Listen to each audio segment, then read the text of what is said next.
video, we're going to be talking about the first subsection of the rules, specifically the regulation of the legal profession. And this subsection of the rules makes up 6 to 12% of your total MPRE examination.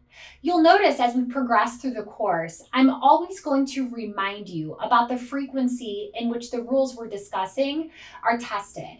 A lot of people do not know that this information is available. And by being armed with this information, you can study smart. This way you can focus on those highly tested subsections of the rules. And that doesn't mean you'll ever ignore anything. But if you find that you're studying at the last minute, or maybe there are areas of the rules that are more challenging for you than others, if they are a highly tested area of the rules, you should make sure that you're taking steps to understand them as best as you can. Because again, by knowing the highly tested areas of the rules, you're maximizing your chances of success on this exam. And before we dive into this subsection of the rules, something else I want to point out. We will not be covering every single rule of every single section. Instead, what we've done is we've handpicked certain rules from each subsection to discuss. And sometimes we have extra examples that we give you, or we point out really good examples that are already provided in the outline. And we handpick these rules based upon what we find to be very highly tested, and based upon what other students frequently struggle with, or that they frequently get confused about, or those rules that we get lots of questions on. So let's get started. Again, we're first focusing on the first subsection of the rules, which are all about the regulation of the legal profession. And the first rule that I want to talk about is the power of the courts and other regulating bodies to regulate us as lawyers, as professionals. And the first portion of this rule that I want to point out is about our law-related services. So let's turn to the plain language of the rule first.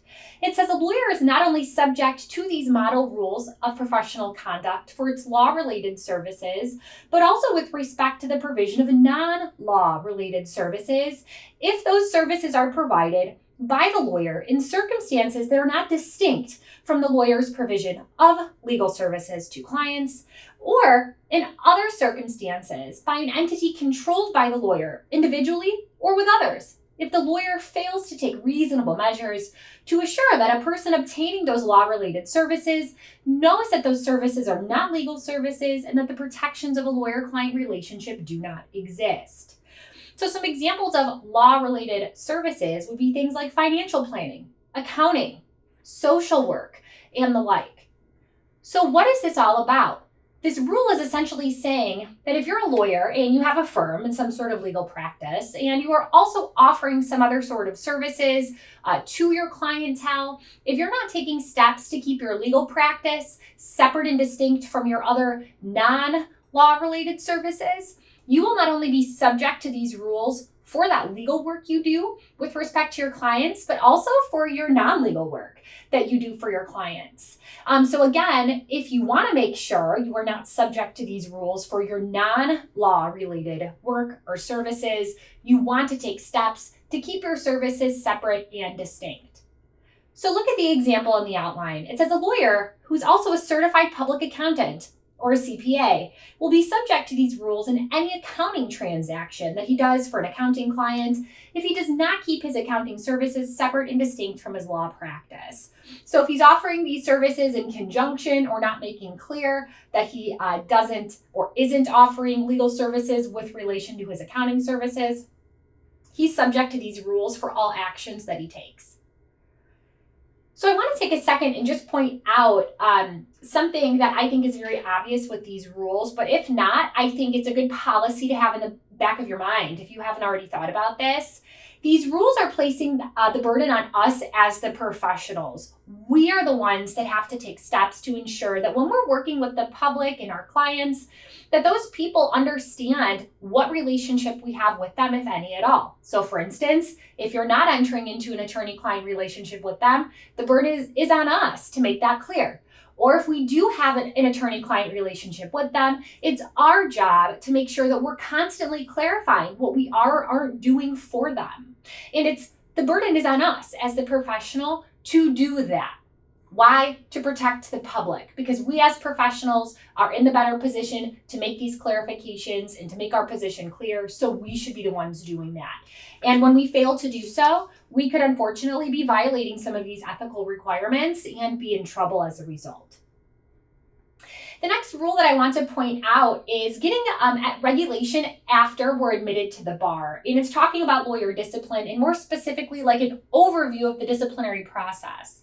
This way, if you do get some questions about the process or you see the process referenced, you can have a big picture in your mind about what they're getting at.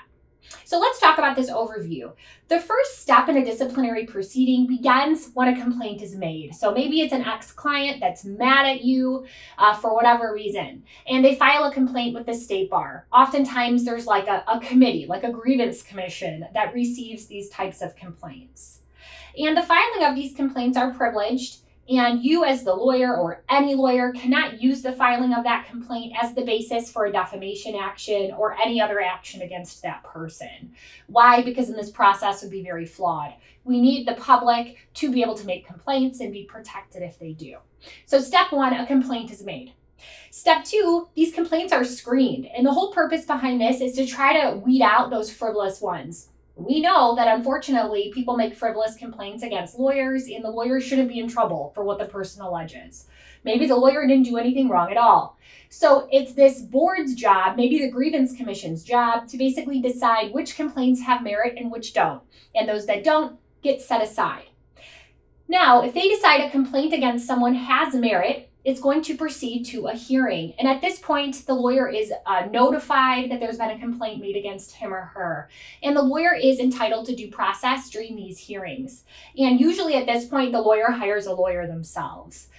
The party that's trying to prosecute, so to speak, the attorney has the burden to prove whether or not the lawyer did or didn't do something wrong. In other words, the lawyer doesn't have to come to the table and show that they didn't do something wrong. It would be on the grievance commission or the state bar to prove that something happened. And then the third step is the committee will either dismiss the charge or recommend a sanction. In other words, they make a decision. They decide that you did do something wrong, and then they decide how they're going to proceed as a result, or they decide that there hasn't been any wrongdoing, and that's the end of it. So that's the overview of our disciplinary process. So next, let's talk about our disciplinary authority. The rules tell us that a lawyer is subject to discipline where he or she is admitted. So a lawyer admitted to practice in this jurisdiction is subject to the disciplinary authority of the jurisdiction where he or she is admitted, regardless of where their conduct occurs. So to stop there, let's say a lawyer is admitted to practice law in states A and B, and a lawyer steals her client's money in state A. This rule says that though the bad act occurred in state A, because this lawyer is licensed to practice law in states A and B, the lawyer can be subject to discipline in states A and B, even though the lawyer did not do any sort of wrongful act technically in state B. But the rule doesn't stop there. It goes on to tell us that we are also subject to discipline wherever the conduct occurred. So the rule states that a lawyer not admitted in the jurisdiction is also subject to the disciplinary authority of the jurisdiction if the lawyer provides or offers to provide any legal services in that jurisdiction. So your example says, if a lawyer advertises in a jurisdiction where he or she is not admitted to practice law, that jurisdiction is able to discipline that attorney for the unauthorized practice of law. Now, if she is admitted to practice law in a different place, she would be subject to discipline there as well. So the big takeaway from this rule, and it's something that I see come up a lot on these MPRE questions, is that remember, a lawyer can be subject to discipline in more than one jurisdiction for the same conduct. Think back to that example I gave about the lawyer stealing the client's money in state A. Well, if that lawyer is also licensed to practice law in state B, she can also be disciplined in state B. In other words, one bad act could amount to two different versions of discipline, and that is absolutely fine under these rules. The next portion of this rule discusses a choice of law issue, and much like the others, it's kind of loaded, so we're going to take it piece by piece. So the rule says that in any exercise of the disciplinary authority of the jurisdiction, the model rules of professional conduct to be applied shall be as follows. First, for conduct in connection with a matter pending before a court, the rules of the jurisdiction in which that court or tribunal sits will apply. So let's stop there. Let's say you're representing a client in a personal injury action in court in state A, and you steal their money or you commingle assets. Well, because you're representing that client in a matter that's pending in front of a court in state A, you will be subject to the rules in state A. That's what this is saying. The rule goes on to say that for any other conduct, the rules of the jurisdiction in which the lawyer's conduct occurred, or if the predominant effect of the conduct is in a different jurisdiction, the rules of that jurisdiction will be applied to the conduct. So to stop there, if you're a lawyer that maybe does transactional work for a client, and therefore you're really never in front of a court, this portion of the rules may be speaking to you and that type of practice of law. So for instance, wherever your conduct occurred, the rules of that jurisdiction will cover your actions, or wherever the predominant effect of your actions had, the rules of that jurisdiction are going to rule with regard to your actions. Now, there is one exception here that I want to point out. It says that a lawyer shall not be subject to discipline if the lawyer's conduct conforms to the rules of a jurisdiction in which the lawyer reasonably believes the predominant effect of his conduct will occur. So I always like to think of this as this rule rewards lawyers who are doing their best to make sure that they are in line with their obligations. So if they believe that the predominant effect of their actions will take place in one jurisdiction, and they take steps to conform their actions to that jurisdiction's rules, we're basically going to give them a get out of jail free card, so to speak, if it so happens that the predominant effect of their actions happen elsewhere and maybe they are not in compliance with the rules in that place. So I like the example in the outline on this note. It says that Attorney Andy is admitted to practice in jurisdictions A and B. Jurisdiction A permits lawyers to participate in for-profit referral services. Jurisdiction B does not. Attorney Andy would not be disciplined by Jurisdiction B if he chooses to participate in a for-profit referral service that only refers him cases that take place in Jurisdiction A. Why? Because his actions or the predominant effect of his actions are occurring there, and he's in line with the rules and their requirements in that jurisdiction. So we're still talking about lawyer discipline, but the next part of this rule discusses the effect of sanctions in one jurisdiction. And it differentiates the difference between states, because those are different jurisdictions, and between our state court and federal court systems, because again, those are separate and distinct as well. So getting to the issue between the states. So the rule here says that sister states generally accept disciplinary action by one state as conclusive proof of misconduct, but may apply their own sanctions for the misconduct. So let's stop there. Let's say again that I'm licensed to practice law in states A and B, and I steal my client's money in state A. And state A gets a complaint about me, and they investigate me, and they find that I did in fact steal my client's money. So they decide to suspend my license and define me. Well, what is state B going to do? Remember, they too can take action against me because I'm licensed there. We just learned about that rule. So what they're going to do as a sister state, they're not going to reinvestigate the allegations against me because state A already did that. And state A already determined that I did do something wrong. In other words, state B will take that as conclusive proof that I have committed a rule violation. So the only thing state B is going to do is determine what type of discipline they're going to subject me to. So maybe they disbar me because maybe in jurisdiction B, stealing a client's money is considered a very severe offense. Or maybe they simply suspend my license, or maybe they don't do anything at all. But the big takeaway is they're not going to reinvestigate me. Compare that to the rule about federal courts. So here the rule says that the fact that a state disciplined a lawyer is evidence of misconduct in a federal proceeding, but the federal court must make an independent evaluation. So in other words, the federal court is going to take steps to make their own independent determination based upon their own investigation on if I did anything wrong. They're not going to take a state's investigation as conclusive proof that something actually occurred. So this is a lengthy rule. We're still not done. Now we're moving on to misconduct. And this next rule is really important because it basically outlines the definition of professional misconduct. So it tells us that it's professional misconduct for a lawyer to, 1, violate or attempt to violate these rules, knowingly assist or induce another to do so, or to do so through the acts of another. So let's stop here. This means if you violate the rules, that's the most straightforward definition of professional misconduct. This means if you help your paralegal or your secretary violate the rules, thinking that you won't get in trouble because you didn't technically violate the rules, man, you're wrong. That's still professional misconduct. Or if you induce someone into violating the rules, you just committed professional misconduct yourself. So the big takeaway is, even if you don't directly break these rules, but you help someone else or you induce someone else in doing so, it's still going to amount to professional misconduct.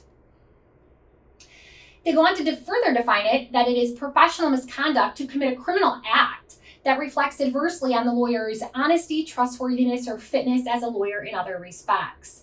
So let's stop here again. It's very clear, based upon the comments of the rules, that offenses involving things like violence, dishonesty, breaches of trust, or serious interferences with the administration of justice are very clearly included here.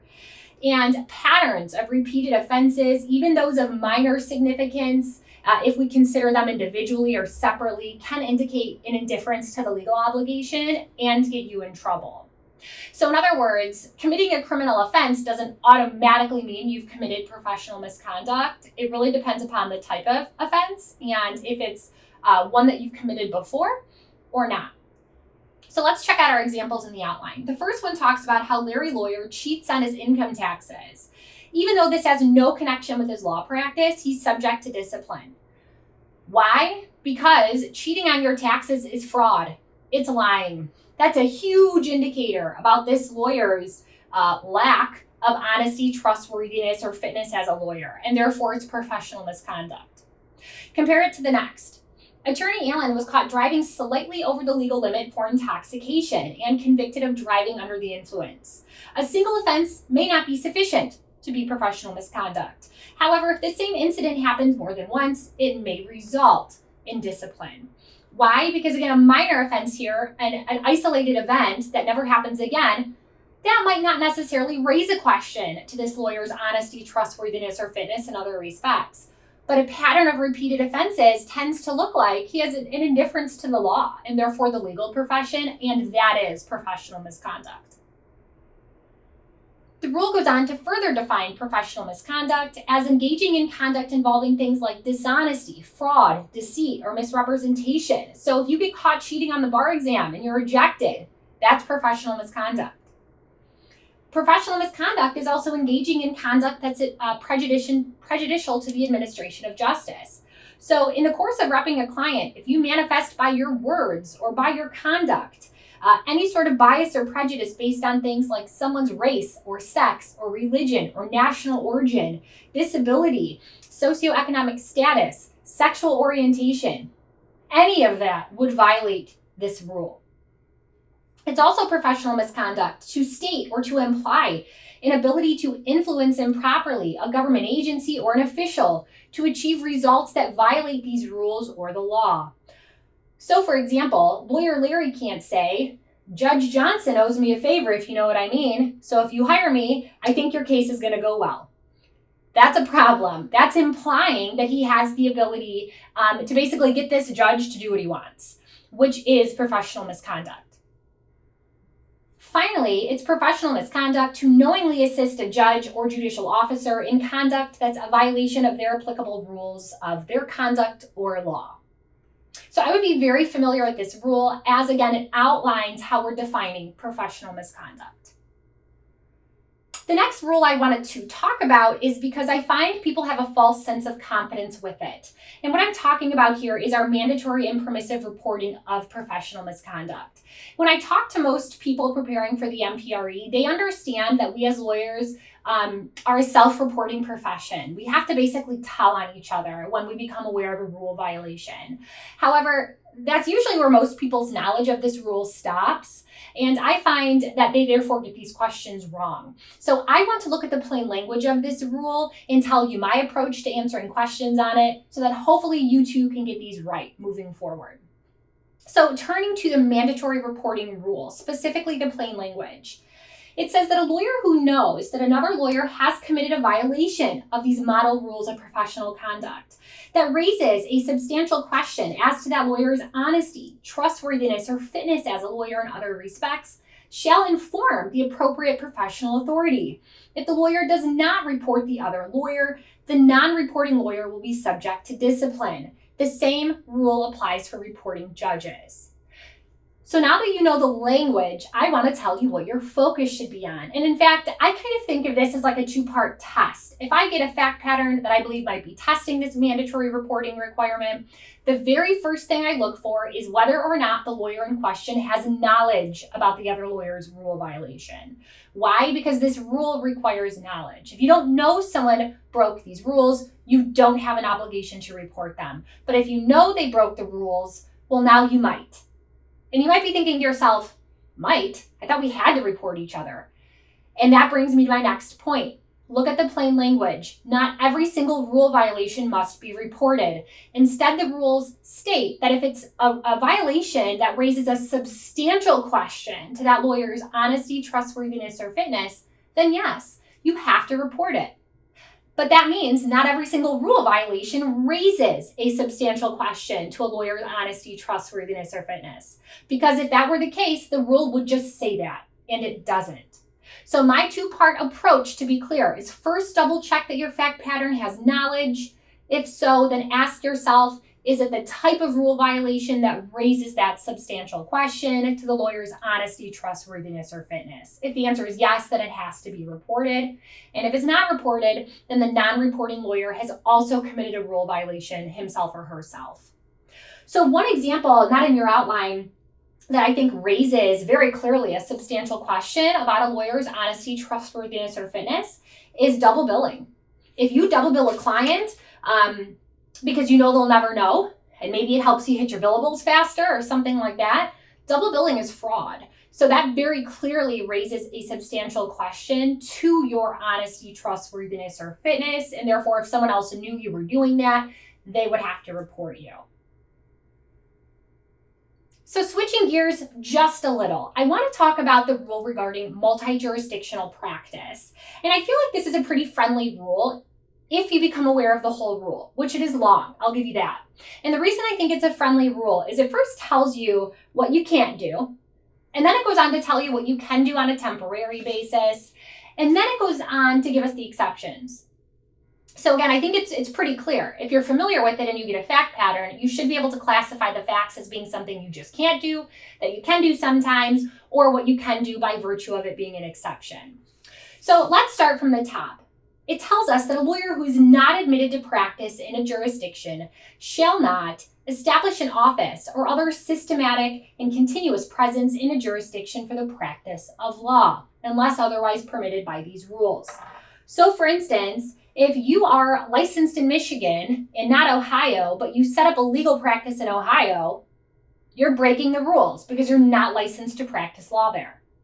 It further goes on to tell us that if you're not admitted to practice in a place, you shall not hold out to the public or otherwise represent that you're admitted to practice law in that place. So for instance, if I'm licensed here in Michigan, but I tell people I can do work in Ohio and I can help them with any legal issue they have in Ohio when I'm really not licensed there at all, that would be a problem. If you do any one of these two things, it technically amounts to practicing law without a license or the unauthorized practice of law and therefore is a rule violation. Now, the next part of the rule talks about 4 instances in which you can practice law in a place you aren't licensed, but only on a temporary basis. So you want to be familiar with these 4 instances.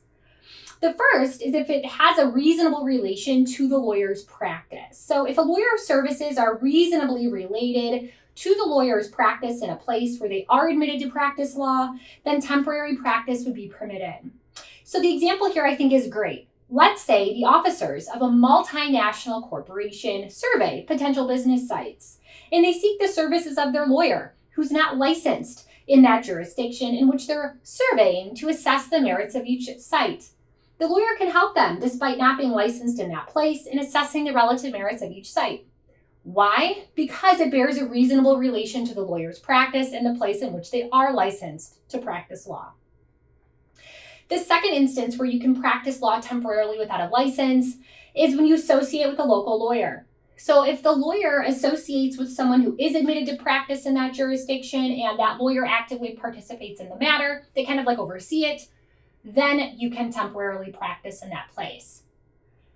The third instance is mediation or arbitration arising out of your home state practice. So here, if there's any sort of mediation, arbitration, or alternative dispute resolution, and it's related to or it arises out of your home state practice, so a place in which you are licensed to practice law, you can work on that mediation, arbitration, or alternative dispute resolution. Finally, if you have special permission to practice, so you can literally ask a court, a judge, for permission to practice on a temporary basis, and a lawyer who gets this permission is allowed then to engage in certain activities that the court has approved in that jurisdiction. So the last leg of this rule are our exceptions. In other words, the times in which you can practice law in a place where you're not licensed and not necessarily just on a temporary basis. And there are only 2 exceptions to be familiar with here. So the rule tells us that a lawyer in good standing who's admitted in a different state or foreign jurisdiction may have an office or other systematic and continuous presence in this jurisdiction if the lawyer is employed by one client. For instance, maybe you're in-house counsel for a company or a government lawyer. But the caveat with this is if you need to litigate or want to litigate, meaning go to court, you can't do that unless you take other steps to get permission or to practice temporarily, permissively under these rules. The second instance where you can hold an office, even if you're not licensed to practice law in that place, is if you're permitted by state or federal law. So the classic example here would be immigration law, for instance. If you're licensed in the state of New York and you move to California and you want to practice immigration law, you don't have to take the California bar. Why? Because immigration law is federal law, and therefore the fact that you're licensed in one jurisdiction allows you to practice that area of law anywhere. The next rule is a little bit different. Now we're talking about money. The rules we are specifically going to discuss is fee division with a non-lawyer. So the general rule to familiarize yourself with is that a lawyer or a firm shall not share legal fees with a non-lawyer, except in the following circumstances. The first exception in which you can share legal fees with a non-lawyer is death benefits. So an agreement by a lawyer with the lawyer's firm, partner, or associate may provide for the payment of money after the lawyer's death to the lawyer's estate or to specified persons. So if you and I own a law firm, and let's say my husband is not a lawyer, and we agree that when I die, you're going to pay out $100,000 to my spouse, and when you die, I'm going to pay out $100,000 to your spouse. We can do that. So when I die, you're technically going to be sharing fees with a non-lawyer when you make that payout, but you're permitted to by virtue of this exception. The next exception, the sale of a law practice. So a lawyer who purchases the practice of a deceased, disabled, or a disappeared lawyer can pay the agreed upon purchase price.